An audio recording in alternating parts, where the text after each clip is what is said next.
Good morning dear students. बेटे आज आपकी वर्कशीट नंबर 5 आई हुई है साइंस सब्जेक्ट से।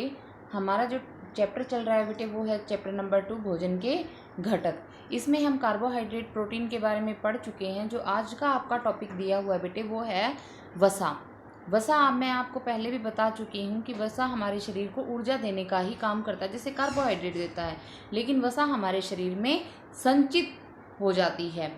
ठीक है, और जब हमें कभी ज़रूरत होती है तो हमें वो ऊर्जा प्रोवाइड करती है। जैसे कुछ एक जो जीव होते हैं वो सर्दियों में सुप्त अवस्था में चले जाते हैं, उस दौरान उन्हें ऊर्जा देने का काम कौन करती है? यही वसा जो उनके शरीर में पहले से संचित है।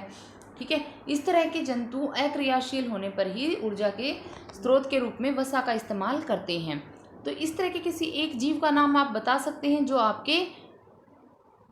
अपने शरीर में वसा को संचित करते हैं। तो आपका आंसर क्या होगा? पोलर बेयर, यानी कि भालू। जो आपको आर्कटिक रीजन में जो भालू दिखाई देते हैं, ठीक है, ध्रुवीय भालू, वो इस तरह से अपने शरीर के अंदर वसा को स्टोर करके रखते हैं, क्योंकि वो 6 महीने जागते हैं, 6 महीने वो सोते हैं। जब वो सुप्त अवस्था में होते हैं उस दौरान उनके शरीर में संचित वसा ही उनके लिए ऊर्जा का काम करती है। वसा हमें ऊर्जा भी देते हैं। वास्तव में वसा कार्बोहाइड्रेट की तुलना में थोड़ा अधिक ऊर्जा देते हैं। स्रोत की बात करें तो वसा के स्रोत को हम 2 भागों में बांट सकते हैं, जंतु से प्राप्त वसा और दूसरी है पादप यानी कि पौधों से प्राप्त वसा। जंतुओं से प्राप्त वसा कौन से स्रोत हुए बेटे? मक्खन है, घी है, पनीर है, जो कॉड लिवर ऑयल यानी कि जो मच्छी का तेल होता है, जिसको मच्छी का तेल बोलते हैं, वो दूध है, मांस है, ये सारे हमें कहाँ से मिलते हैं? जंतुओं से मिलते हैं। ठीक है, वहीं पे अगर मूंगफली, सोयाबीन, सूरजमुखी, जितने भी तेल हैं हमें कहाँ से मिलते हैं? पौधों से मिलते हैं। तो ये जो तेल हैं वो हमें पौधों से मिले तो पादप, और जो जंतुओं से मिले वो जंतु स्रोत। ठीक है बेटे, उसके बाद इसकी क्रियाकलाप दिया गया है, एक एक्टिविटी आपको दी गई है इसकी प्रेजेंस शो करने के लिए। आप क्या करेंगे? कोई भी खाने की चीज जिसको आपको परीक्षण करना है, आपने ले लिया। मान लो आपने कोई तेल ले लिया, आपने कोई घी ले लिया, या फिर आपने कोई मिठाई ले ली। ठीक है, आपने रोटी ले ली जिसपे घी लगा हुआ, और आप देखना चाह रहे हैं कि इसमें वसा है या नहीं है। तो आप जैसे ही उसको कागज के बीच में रखेंगे तो कागज ट्रांसपेरेंट हो जाएगा, जिसके थ्रू आप देख सकते हो हल्का हल्का। ठीक है, ट्रांसलूसेंट सा हो जाएगा। तो वो किसकी प्रेजेंस शो करता है? कि उसमें वसा है। ठीक है, इसके बाद आते हैं बेटे इसके क्वेश्चंस पे। आइए अभ्यास करें। जब किसी खाद्य पदार्थ से लिपटा कागज चिकना या प्रभासी हो जाता है, इसका मतलब है कि भोजन में शामिल है।